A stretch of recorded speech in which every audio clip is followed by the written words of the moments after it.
حياكم الله واهلا وسهلا بكم. من يقول ان نيفيز لاعب الهلال سامن ونازل مستواه، هذا كلام غير صحيح بتاتا البتة. يعني مع الاسف بعض الجماهير صدقت الكلام هذا، ما تدري هم جماهير هلالية ولا مندسة.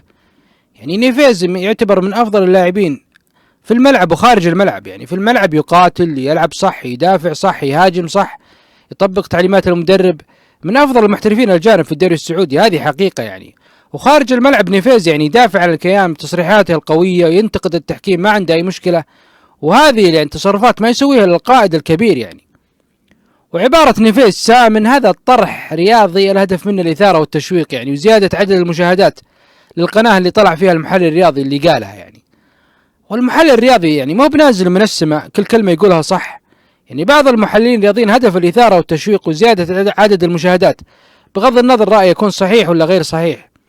يعني انت اذا سمعت رأي المحلل الرياضي حلل الموقف بنفسك، يعني هل رأيه صحيح ومستند على خبرة رياضية ولا هدف الإثارة والتشويق؟ اذا شفت ان هدف الإثارة والتشويق يعني طنش رأيه ولا تلتفت له نهائيا. طبعا الآراء الرياضية كثرت على الهلال يوم خرج من آسيا، بعضها صحيح وبعضها الهدف من الإثارة والتشويق وتصفية الحسابات يعني مثل الكلام على فهد المفرج في إدارة الهلال. يعني بعض المحللين الرياضيين يحب يصعد على أكتاف فهد المفرج. يعني لو تشوف تاريخ فهد المفرج مع الهلال وكيف خدم الهلال، يعني حقق انجازات كثيرة مع الهلال، بطولات محلية وخارجية، الآسيوية، تأهل العالمية من الملعب، الوصافة العالمية، نافس على بطولة أندية العالم، تأهل دور الثمانية. يعني ما في إداري رياضي سعودي حقق اللي حققه فهد المفرج. فالمحلل الرياضي اللي طلع ينتقد فهد المفرج بالقنوات هذا يبحث عن إثارة والتشويق ويحب يصعد إعلاميا على أكتاف فهد المفرج. فمثل هذا الطرح يعني يطنش ولا يلتفت له نهائيا. وفي محرر رياضي سابقا طلع يقول احتياط الهلال أساسيين في المنتخب. يعني هذا رأي واضح أنه يبحث عن الإثارة والتشويق وزيادة عدد المشاهدات. يعني رأيه غير صحيح، يعني الرأي الغير صحيح يطنش ولا يلتفت له نهائيا. والمحلل الرياضي الكبير اللي طلع علينا يعني بعد خروج الهلال من آسيا ويطالب بإقالة إنزاكي، يعني مثل هذا الرأي يعني يبحث عن إثارة وتشويق، أو الراعية يعني يبحث عن تصفية الحسابات مع إدارة نادي الهلال.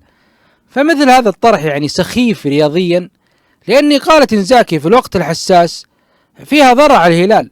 فاللي قال الرأي هذا ما يبحث عن تقديم النصيحة والمشورة لنادي الهلال، يبحث عن تصفية الحسابات مع النادي فقط يعني. ولا ما في خبير رياضي وفاهم في الكورة يطالب بإقالة مدرب الهلال إنزاكي في نهاية الموسم، والهلال المنافس على الدوري ومتأهل نهائي كأس الملك. يعني سبحان الله، الطيور على أشكالها تقع. بعض المحللين يبغى يصفي حساباته مع النادي يعني، ويطلع يقول آراء تضر النادي، هم مصلحته الشخصية ما هم النادي واستحقاقات النادي والبطولات المشارك فيها. يعني إذا جينا نحلل مستوى إنزاكي كأول موسم مع الهلال يعتبر رائع جدا. يعني قدم مستوى قوي في المونديال، تأهل دور الثمانية، والهلال ينافس على بطولتين من أساس 3 بطولات شارك فيها. فيعتبر أداء المدرب إنزاكي قوي جدا الموسم هذا. وشكرا لكم.